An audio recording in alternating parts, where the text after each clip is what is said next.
কি গো, তোমরা রাত 12টার সময় এখন কি করতেছো?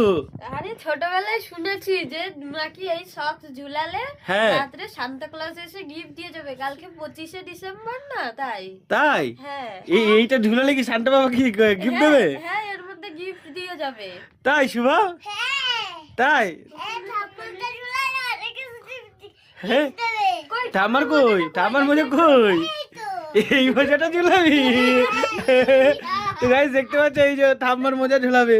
তো চলো, এই যে মোজাটা দেখছো, এই মোজাটা আমরা, ঠিক আছে, এই মোজাটা আমরা এখন ঝোলাবো। এখন রাত 12টা বাজে, ঝুলিয়ে রাখবো বাইরে।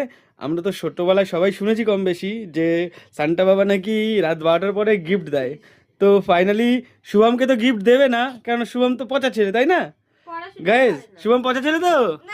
হ্যাঁ, শুভম তো পচা ছেলে, তাই শুভমকে গিফট দেবে না। দেখা যাক। তো তোমরা সকাল অবধি ওয়েট করো, শুভম বড় boy। ঠিক আছে? দেখা যাক ফাইনালি। চলো।